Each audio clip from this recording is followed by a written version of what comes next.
सभी मसीह भाई बहनों को प्रभु यीशु मसीह के नाम में जय मसीह की प्रभु की स्तुति और महिमा हो।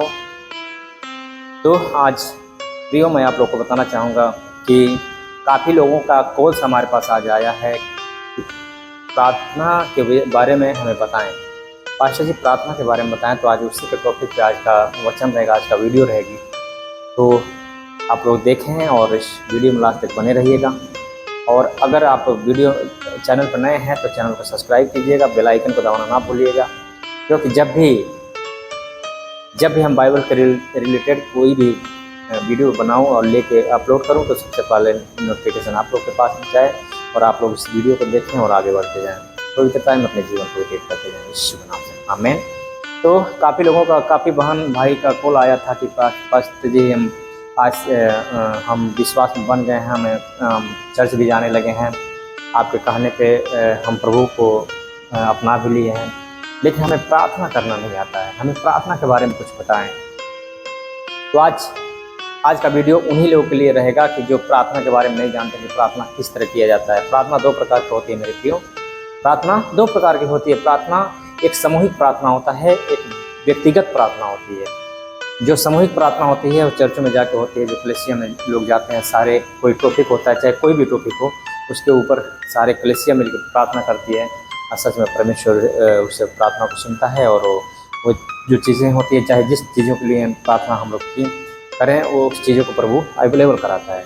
और एक होता है व्यक्तिगत प्रार्थना। तो व्यक्तिगत प्रार्थना हमें कैसे करना चाहिए, तो कुछ वचन प्रभु में दिया है जो बहुत ही पावरफुल वचन है। आप लोग को देखना जरूरी है, जानना जरूरी है और समझना जरूरी है। तो आप लोग वीडियो में लास्ट तक बने रहिएगा। तो आइए मैं कुछ वचन को लेकर आया हूँ जो प्रभु ने दिया है, आप लोग बताने का पूरा प्रयास करूँगा, चेष्टा करूँगा कि आप लोग सुने और सच में आप लोग प्रार्थना करने के एक योग्य बने। प्रार्थना करने का एक तौर तरीका आप लोग जानता है और एक प्रार्थना योद्धा बने आप लोग, कि आप लोग के प्रार्थना के दौरान दूसरा कोई विश्वास में बने और उनकी जीवन जो है दुख भरी जीवन या पाप भरी जीवन उनका भी चेंज हो। तो आइए इससे पहले कि हम वचन में जाएं, आप लोग के लिए दुआ करता हूँ कि जितने लोग इस वचन को सुनेंगे, इस प्रार्थना के दौरान इस प्रार्थना को रिसीव करेंगे, सच में आज का वचन उनके जीवन में बहुत ही पावरफुल होने वाला है यीशु मसीह के नाम में। वही मैं प्रार्थना करता हूँ। हे परम प्रधान परमेश्वर, यहोवा परमेश्वर पिता, मैं आपका लाख लाख धन्यवाद करता हूँ और विश्वास करता हूँ मेरे परमेश्वर कि आज का प्रार्थना जितने लोग सुन पाएंगे, मेरे प्रभु सुन रहे हैं मेरे खुदा बाप, उनके जीवन में आप काम करेंगे। सच में पवित्र आत्मा इन सबके जीवन में कार्य करें और इनको ज्ञान बुद्धि और समझ दें कि सच में ये लोग भी प्रार्थना करने के योग्य बने और सच में ये प्रार्थना योद्धा बन पाएँ। इनके प्रार्थना के दौरान मेरे पिता बड़े बड़े बंधन टूटने पाए, यीशु के नाम से मांगते हैं, आमीन। तो मेरे प्रियो आज कुछ वचन को लेकर आया हूँ जो आप लोग को सुनाना चाहता हूँ। तो इस वीडियो में लास्ट तक बने रहिएगा। और व्यक्तिगत प्रार्थना किस तरह होती है और सामूहिक प्रार्थना किस तरह होती है उसके बारे में आप लोगों को बताने का पूरा प्रयास करूंगा। तो आइए हम देखते हैं। मत्ती अध्याय 6 उसका 5 वचन से पढ़ेंगे। हालेलुया। चेला लोग प्रभु यीशु मसीह से पूछ रहे हैं कि हे प्रभु, प्रार्थना किस रीति से किया जाए, किस रीति से करना चाहिए। तो वहाँ पे प्रभु यीशु मसीह ने अपने चेलों को बता रहे हैं। आज जिनको भी पता नहीं है कि प्रार्थना किस रीति से करना चाहिए, किस तरह से करना चाहिए, तो मैं आपको बताने का पूरा प्रयास करूंगा। और आज मैं आपको बताने जा रहा हूँ इस वीडियो के माध्यम से। आप लोग सुने और सच में प्रार्थना करने का तौर तरीका आप लोग जाने। तो आइए हम देखते हैं प्रभु यीशु मसीह अपने चेलों को किस तरह प्रार्थना करने के बारे में बता रहे हैं, सिखा रहे हैं। आज मैं आप लोग को सिखाना चाहूँगा और सच में जितने लोग विश्वास के साथ इस वचन को पढ़ेंगे, सुनेंगे, देखेंगे और ग्रहण करेंगे तो उनके जीवन में आज से सच में पवित्र आत्मा काम करेगा और आप लोग एक प्रार्थना योद्धा बन पाएंगे यीशु मसीह के नाम में। तो आइए देखते हैं। जब तू प्रार्थना करे तो कपटियों के समान न हो। आमीन।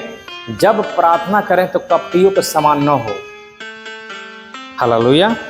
क्योंकि लोगों को दिखाने के लिए आराधनालय में और सड़कों के मोड़ों पर खड़े होकर प्रार्थना करना उनको अच्छा लगता है। मैं तुमसे सच कहता हूँ कि वे अपना प्रतिफल पा चुके। हालेलुया। साफ साफ शब्द में परमेश्वर का वचन कहता है कि हमें प्रार्थना कैसे करना चाहिए। कहता है जब तुम प्रार्थना करे तो कपटियों के समान न हो। हालेलुया। क्योंकि लोगों को दिखाने के लिए नहीं, हमें लोगों को दिखाने के लिए नहीं प्रार्थना करना है, सभाओं को दिखाने के लिए नहीं प्रार्थना करना है, बाजारों को दिखाने के लिए नहीं प्रार्थना करना है, किसी राजा महाराजा, किसी बड़े अधिकारियों को दिखाने के लिए नहीं प्रार्थना करना है। हालेलुया। लिखा है जब तुम प्रार्थना करे तो कपटियों के समान न हो, क्योंकि लोगों को दिखाने के लिए आराधनालय में और सड़कों के मोड़ों पर खड़े होकर प्रार्थना करना उनको अच्छा लगता है। मैं तुमसे सच कहता हूँ कि अपना प्रतिफल पा चुके। हमें कुछ नहीं मिलने वाला है। जब हम किसी लोगों को दिखाने के लिए जब हम प्रार्थना करेंगे तो हम कोई भी प्रतिफल ऊपर से नहीं मिल सकता। हमें प्रभु कोई भी प्रतिफल नहीं देने वाला है। हमें लोगों को दिखाने के लिए नहीं, हमें प्रभु को दिखाने के लिए, हमें प्रभु को खुश करने के लिए प्रार्थना करना चाहिए। हालेलुया।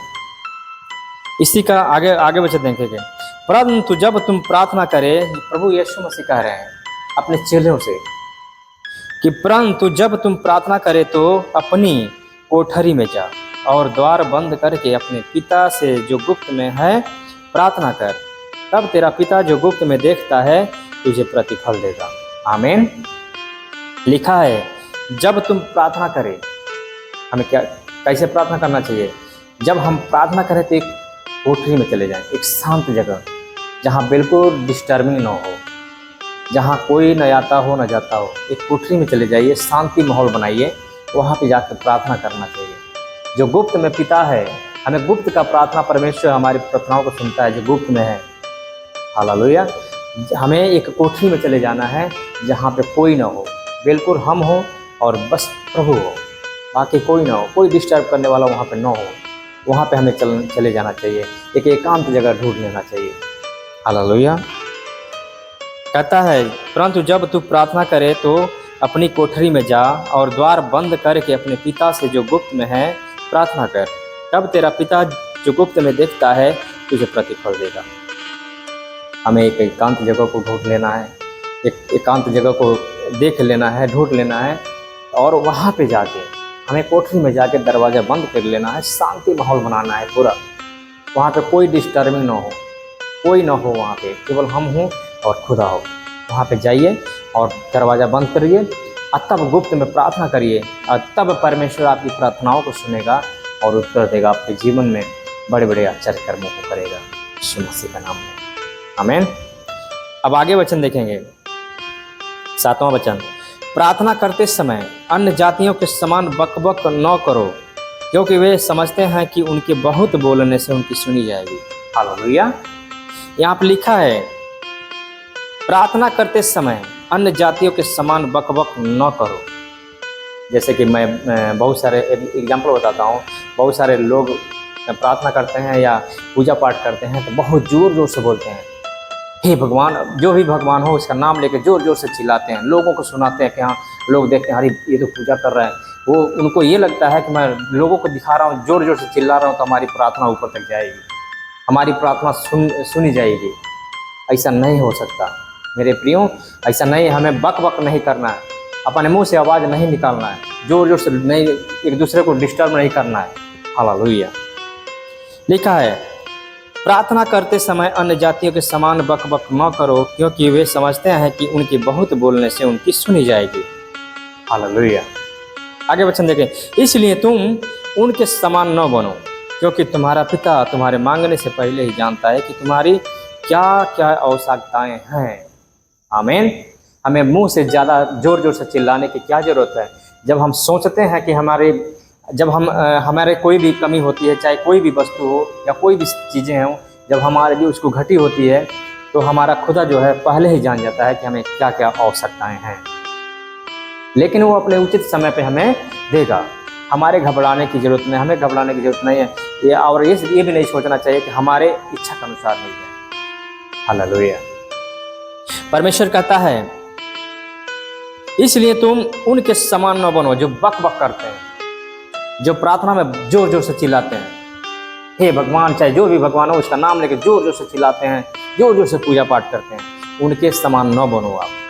हमें उनके समान नहीं बनना है मेरे प्रियो।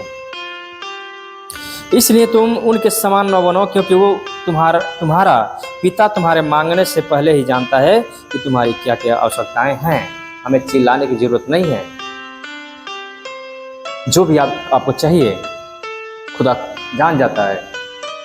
हमें आराम से एक कोठरी में जाना है, शांति माहौल बनाना है, घुटने टेकना है, आराम से गुप्त में प्रार्थना करना है।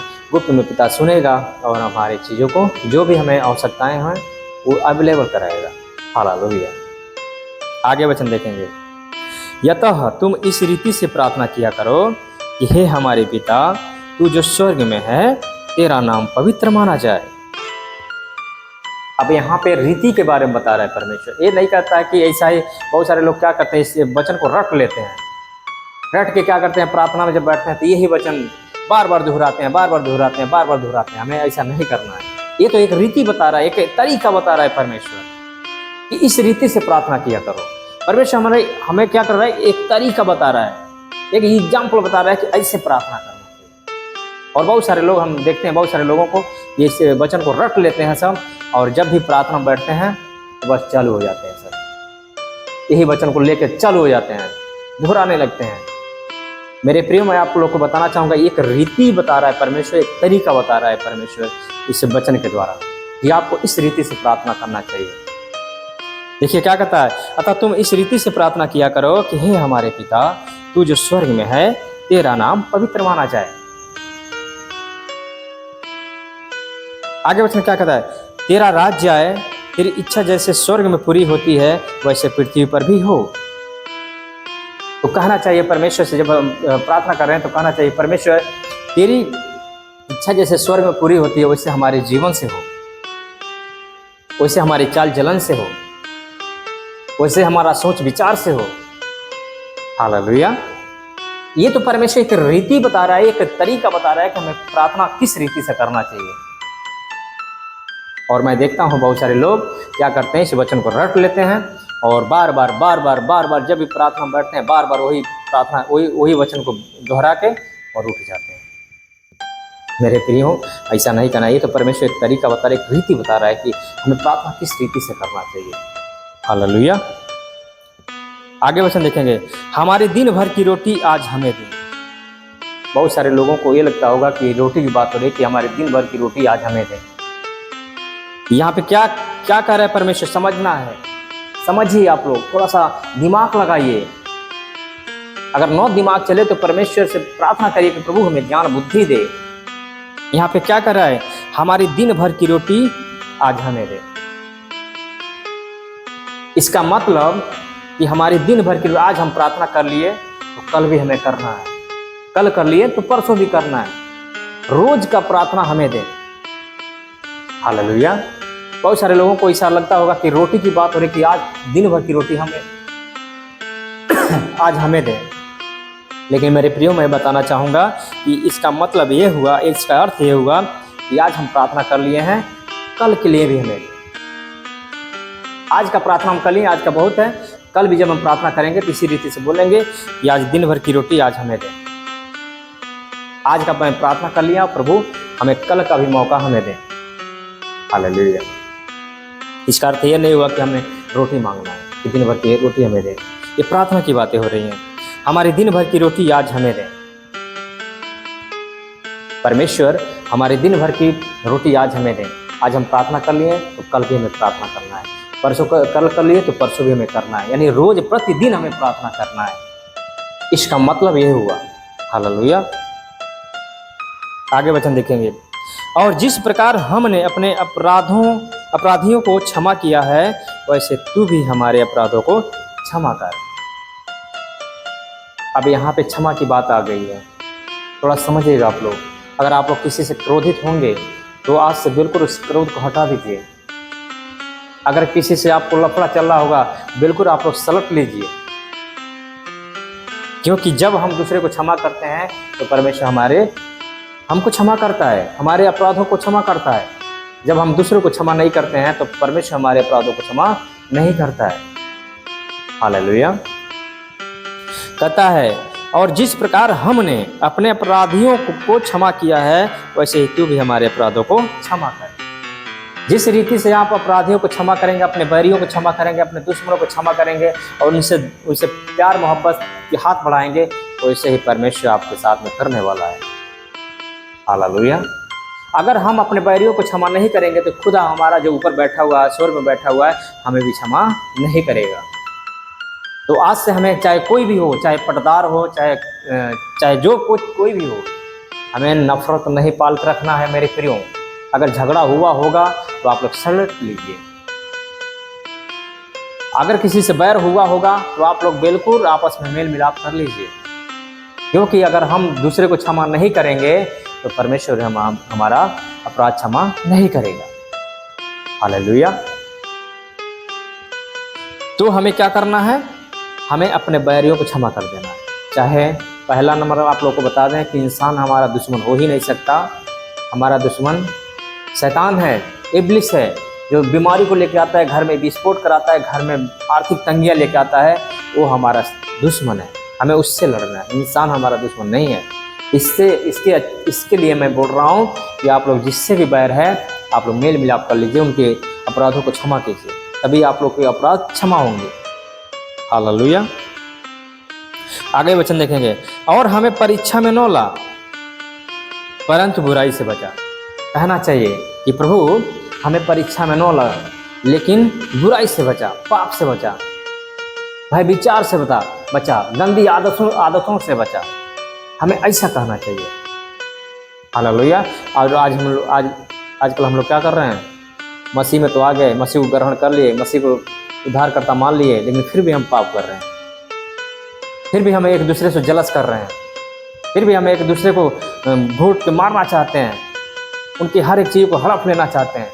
मेरे प्रियो, ऐसे अपने जीवन से इस गंदगी को निकाल कर फेंक दीजिए, क्योंकि हम दूसरे को क्षमा करेंगे तो हमें भी क्षमा मिलेगी। और हमें परीक्षा में न ला परंतु बुराई से बचा, क्योंकि राज्य और पराक्रम और महिमा सदा तेरे ही हैं। आमीन। ऐसा कहना है कि प्रभु हमें परीक्षा में न ला। हमारे ऊपर परीक्षाएं कब आती है?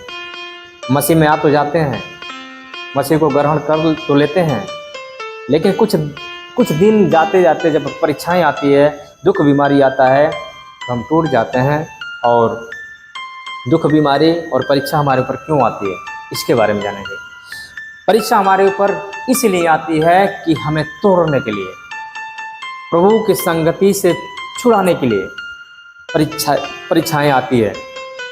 लेकिन बहुत सारे मसीह भाई बहन हैं जो समझ नहीं पाते हैं और सच में उसी बहाव में बह जाते हैं। हालेलुया। तो परमेश्वर से कहना है, इसलिए कहना है कि और हमें परीक्षा में न ला परंतु बुराई से बचा। हमें घुटना टेकना है, बंद कोठरी में जाना है, वहाँ पे परमेश्वर से कहना है कि परमेश्वर हमें बुराई से बचा, हमें परीक्षा में न ला परंतु बुराई से बचा। जब हम बुराई नहीं करेंगे तो हमारे ऊपर परीक्षा नहीं आएगी। हालेलुया। मेरे प्रियो, जब हम बुराई नहीं करेंगे, जब हम पाप नहीं करेंगे तो हमारे ऊपर परीक्षा आ ही नहीं सकता। परीक्षाएं हमारे ऊपर हमारे कमी से आती है। हमारे घरों में बीमारियां, कष्ट क्लेश हमारे कमी से आती है। जब हम पाप में चलते हैं, प्रभु को ग्रहण कर लिए, उद्धारकर्ता मान लिए, फिर भी जब हम पाप में जाते हैं तो परीक्षाएं हमारे ऊपर लाजिम सी है कि आएगी ही आएगी। आशा करता हूं कि ये बातें आप लोग समझ गए होंगे, इस वचन को समझ गए होंगे। तो मैं आप लोग से बस यही सजेस्ट करना चाहूँगा कि आप लोग बाइबल के अकॉर्डिंग प्रार्थना करें। जब सामूहिक प्रार्थना होती है तो चर्चों में जाएं, सबके लिए दुआ प्रार्थना करें। और जब व्यक्तिगत प्रार्थना करना है तो एक कोठरी में जाएं, बंद कोठरी, अपने दरवाजे को बंद करें, बिल्कुल शांत माहौल बनाएं जहां डिस्टर्ब ना हो, वहां पे जाएं। अब पहला नंबर एक बात और बताना चाहूँगा, मोबाइल अपने साथ में आप लोग मत लेके जाएं, क्योंकि जब भी कोई नोटिफिकेशन आता है तो हमारा दिल और दिमाग जो है उसके ऊपर लग जाता है। हमारा मन जो है, जो हमारा ध्यान रहता है वो टूट जाता है। तो बिल्कुल मोबाइल भी न लेके जाएं। जब तक आप प्रार्थना न कर लें तब तक मोबाइल को भी न लेके जाएं, क्योंकि मोबाइल से भी शैतान काम करता है और हमारे प्रार्थनाओं को भंग करता है। आई होप कि आप लोग समझ गए होंगे। आशा करता हूँ कि आप लोग इस वीडियो के माध्यम से बहुत कुछ जाने होंगे, सीखे होंगे। तो सारी बातों को विराम देते हुए आज का वीडियो यहीं पे समाप्त करता हूँ। फिर मिलते हैं अगले वीडियो में, तब तक के लिए हमें दे इजाज़त। जय मसीह की।